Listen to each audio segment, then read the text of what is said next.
Hi guys, Marcus here and welcome to Chinese Entertainment Update November 2nd, 2021. I release episodes every Tuesday, Thursday, and Sunday. This is episode 458, and that's the rundown. Now because I use Chinese names quite a bit on my show, if you want the English spelling of them, click CC for English subs. I create them myself. In today's episode, Novoland Pearl Eclipse is rumored to air this month. Kenny Lin is pictured out on the town with a female companion. Gao Yuanyuan responds to comments about her visibly aged appearance. And my final thoughts on the Pavilion. And we usually begin with what's recently premiered, but nothing to report for today or yesterday, so we begin with a couple of military dramas. Arc Peace is a military drama starring Chen Kun and Zhang Tianai, and earlier today they announced a November 4th premiere. The drama follows a couple of military doctors played by Chen Kun and Zhang Tianai and their adventures aboard a naval medical ship called Arc Peace.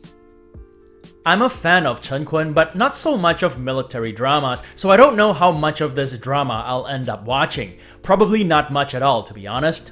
In any case, I'll bring more updates on it, including where to watch with English subs, if available, after it premieres.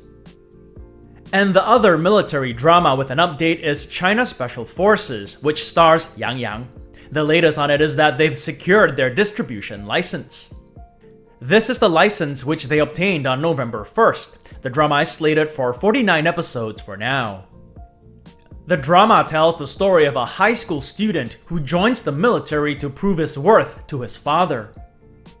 Despite excelling in training, he's assigned to kitchen duty. After some time though, he learns about teamwork and modesty and becomes a respected soldier. The drama co-stars Li Yitong as well. I've gotten questioned in the past about the status of this drama, so there you go, it's ready for distribution. Yang Yang is just coming off the super popular summer drama You Are My Glory with Dilraba, whereas Li Yitong last starred in the costume drama Court Lady with Xu Kai. And moving on, in this segment, I want to touch on some dramas that are slated to air in this new month we're in, November. Here are some of the dramas that have confirmed their premiere dates as of today. There's Wisher, the modern suspense drama starring Feng Shaofeng, Vicky Chen, and Fan Chengcheng. It's confirmed to premiere tomorrow, November 3rd. There's Arc Peace with Chen Kun and Zhang Tianai, confirmed for November 4th. We just talked about that. And then there's Fall in Love, the Republican-era drama starring Chen Xingxu and Zhang Jingyi, confirmed for November 9th. In addition to these confirmed ones, there are also some rumored ones, including some exciting titles. Novoland Pearl Eclipse is an upcoming costume drama starring Yang Mi and William Chan, and it's rumored to premiere sometime in November. That's according to many bloggers on Weibo, including some usually reliable ones. No specific date has been mentioned yet, but the drama did receive its distribution license in September, so timing-wise, it's just about right. In Pearl Eclipse, Yang Mi plays Fang Haishi, an orphan who cross-dresses to enter the Imperial Palace after her family and tribe are massacred. William Chan plays Fang Zhu, an Imperial court minister who takes her in as a disciple and eventually falls for her. Xu Kaicheng plays Di Xu, the emperor who fills out the love triangle with the aforementioned two. Pearl Eclipse is highly anticipated, has been since the day it was announced. I'm sure it'll dominate November viewing charts if the rumor materializes and it does premiere.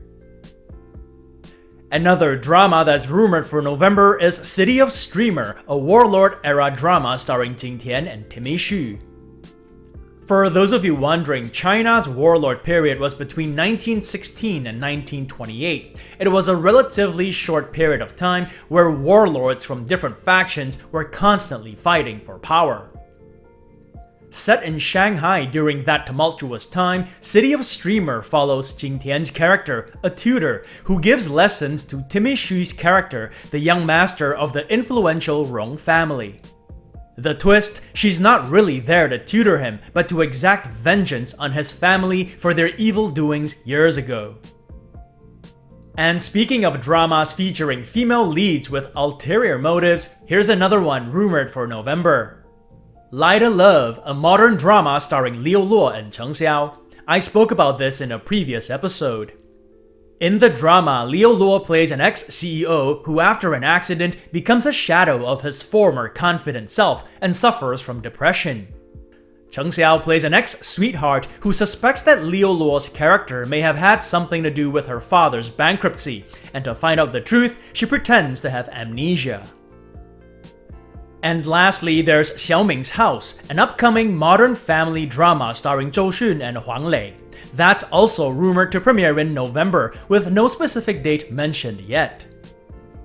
Xiaoming's House focuses on the topics of divorce and remarriage, and finding love and happiness again with a new family.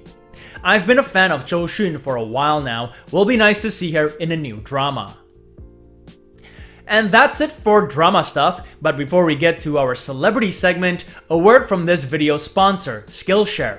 Skillshare is an online learning community with thousands of inspiring classes for creative and curious people. It offers creative classes that cover a wide range of topics like photography, cooking, and language, and they're designed to fit your schedule and skill level. They're always launching new premium classes, and there are no ads. I checked out Katrina Lee's Super Easy Mandarin for Beginners and found it to be like the title suggests, super easy. Those of you who've been wanting to learn Mandarin for a while, you can take the plunge with Skillshare.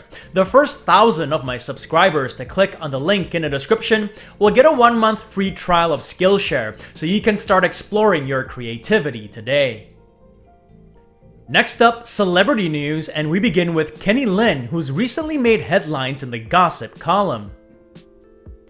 Kenny Lin recently went out with a young woman and did what regular people do on a night out, have dinner and drinks. But when you're Kenny Lin, a recognized TV star, you get followed by paparazzi reporters. On October 27th, a series of pictures of the star and his companion flooded social media. The two went for dinner, had some drinks, and retired back to his place. The pictures sparked rumors of him dating this mysterious woman, but what I love about Kenny is, he doesn't seem to care. In 2020, he starred in To Love with Gai Yuexi.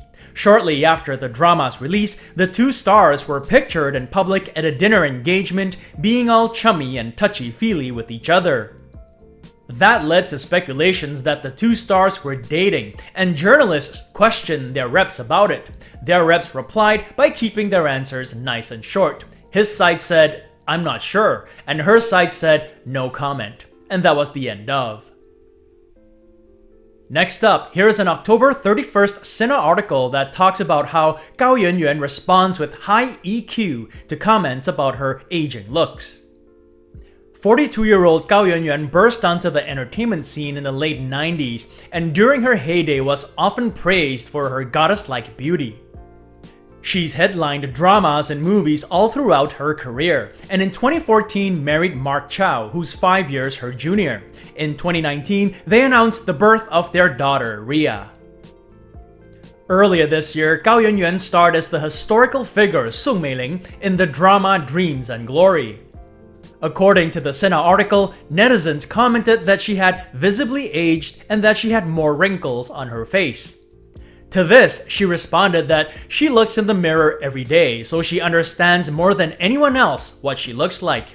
Additionally, she said that the character's needs are far more important than what people think she, as Gao Yuanyuan, should look like. The article describes her response as high EQ, and I completely agree. I also want to add that the netizens' comments about her appearance really says more about the commenter than it does Gao Yuanyuan. And that's it for celebrity stuff. Moving on, I recently finished watching the iQIYI light-on drama The Pavilion starring Duan Yihong and Hao Lei. And without giving away any spoilers, here are my final thoughts on it. I was looking for a dark, thriller-type drama to watch, and I'd heard lots of good things about The Pavilion, so I decided to give it a shot. The first few episodes were very intriguing, and I found myself binging the drama every chance I got. The Pavilion premiered on October 13th. It runs 12 episodes, nice and short, and is available on iq.com with English subs. The drama follows a cop, played by Duan Yihong, pictured in the middle here, who investigates the murder of a rich and obnoxious kid. Turns out the case has connections with his sister-in-law's murder 19 years ago. As he carries out the investigation, the fracture in the relationship between his siblings-in-law is brought to the surface as well. Hao Lei, pictured here on the far right, plays an alienated sister-in-law. The drama has an average 5.7 rating from almost 50,000 ratings on Douban, a rating that I found surprisingly low, but more on that later. As with any drama I finish watching, I'll give my final thoughts by saying some of what I liked about it and some of what I didn't. Here's some of what I liked about it. 1. The intriguing plot. This is by far the best thing the drama has going for it. It's gripping and keeps the viewer invested and wanting to know more. 2. The complex, dark, and well-developed characters necessary to tell this kind of story. 3. The terrific actors. The 2 top-billed actors were great. So were the younger actors. And especially the dance troupe couple. I think they deserve extra praise for their performances. 4. And lastly, edginess. The drama had edginess to it. Most dramas try to stay away from being edgy for fear of not being able to pass censorship, but this one pushed the envelope into territory that I've never seen any other drama go to. Now here's some of what I didn't like about the drama. 1. A bit slow at times, and this is a problem with many dramas. The story itself was good and intriguing, but in telling it, the filmmakers went down some alleys when all I really wanted was to stay on Main Street. And 2. Cigarette censorship. In some scenes, a lit cigarette was digitally removed, I'm guessing at the behest of the censorship board. But guess what? The smoke wasn't, so it just looks like smoke was coming out of nowhere. In this shot, it almost looks like his hair is on fire. They probably should have just cut those frames out completely, as in the big picture, the drama would have still worked without them. As it is, some scenes that were supposed to be serious ended up looking ridiculous.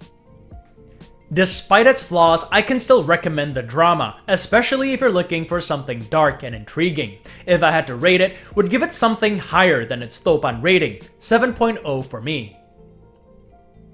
And on that note, it's Tuesday today, so time for another segment of Where's Marcus At?